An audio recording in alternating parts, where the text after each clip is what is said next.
അപ്പോൾ ഞാൻ വീടിൻ്റെ അടുത്തുള്ള ഒരു ആക്രി കടയിൽ ഇടയ്ക്കിടയ്ക്ക് സന്ദർശിക്കുകയായിരുന്നു ഈ VCR പ്ലെയറുകൾ ഇങ്ങനെ എടുക്കാൻ വേണ്ടിയിട്ട്. അപ്പോൾ അവിടെയുള്ള ഒരു രാജേന്ദ്രൻ എന്ന് പറഞ്ഞിട്ടൊരു സ്ക്രാപ്പ് ഡീലറുണ്ട്.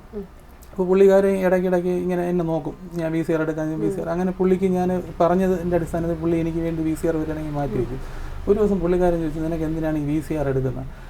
വേറെ ആരും വന്ന് അങ്ങനെ എടുക്കാറില്ല, ഒരുപാട് VCR നിൻ്റെ നിന്ന് വാങ്ങിച്ചല്ലോ, ഇത് ഞങ്ങളത് അടിച്ചു പൊട്ടിച്ച് കളഞ്ഞാൽ 100 രൂപ കിട്ടുകയുള്ളൂ, നീ ഇത് 500 രൂപയ്ക്ക് തന്ന് വാങ്ങിക്കൊണ്ട് പോകുന്നു. അപ്പോൾ ഞാൻ പുള്ളിയോട് പറഞ്ഞു ഇങ്ങനെ ഒരു കേസറ്റ് കൺവേർട്ട് ചെയ്യുന്നതിൻ്റെ ഒരു ആവശ്യമായിട്ടാണ്. അപ്പോൾ എന്നോട് ചോദിച്ചു നീ അത് ചെയ്യുന്നുണ്ടോ എന്ന് ചോദിച്ചു.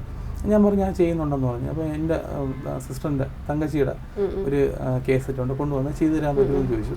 അപ്പം ഞാനത് ചെയ്തു കൊടുക്കാമെന്ന് പറഞ്ഞു. അങ്ങനെ പുള്ളിക്കാരൻ ഈ കേസറ്റ് എൻ്റെ കയ്യിൽ തന്നു, കൺവേർട്ട് ചെയ്തു, എല്ലാം ക്ലിയർ ചെയ്ത് കൊടുത്തു. പുള്ളിക്കാരൻ 1000 രൂപ എനിക്ക് തന്നു.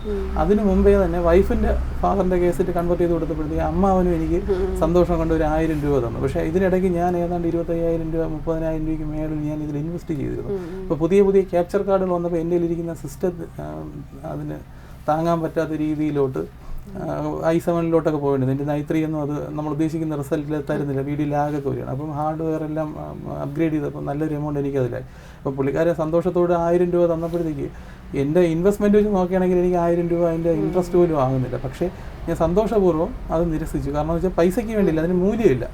ഞാൻ എൻ്റെ ഒരു ആത്മാർത്ഥത കൊണ്ടും പുള്ളിക്കാരൻ്റെ തന്ന ടാസ്ക് ഏറ്റെടുത്ത് ചെയ്തതാണ്.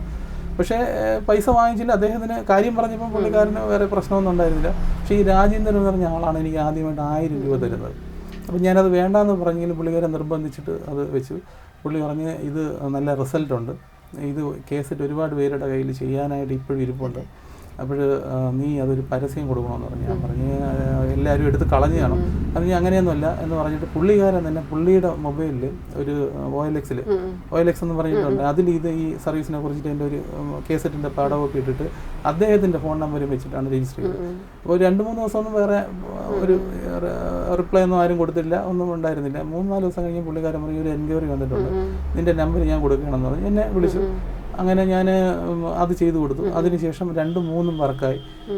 അങ്ങനെ ഒരു 5-6 വർക്ക് വന്നപ്പോൾ പുള്ളിക്കാരൻ പറഞ്ഞ് ഇനി നിൻ്റെ ഫോൺ കൊണ്ടുപോകാന്ന് പറഞ്ഞിട്ട് എൻ്റെ ഫോണിൽ തന്നെ OLX എന്ന ആപ്ലിക്കേഷൻ ഇൻസ്റ്റാൾ ചെയ്തിട്ട് അതിൽ ഈ ആഡെല്ലാം അങ്ങോട്ട് മാറ്റി എൻ്റെ നമ്പരും കൊടുത്തു. ഇതാണ് പ്രൊഫഷണലായിട്ട് വർക്ക് എടുക്കുന്നതിൻ്റെ തുടക്കം. ഏറ്റവും പുതിയ വാർത്തകളും വിശേഷങ്ങളും വിരൽ തുമ്പിലറിയാൻ Zee മലയാളം ന്യൂസ് എല്ലാ ഡിജിറ്റൽ പ്ലാറ്റ്ഫോമുകളിലും ലഭ്യം.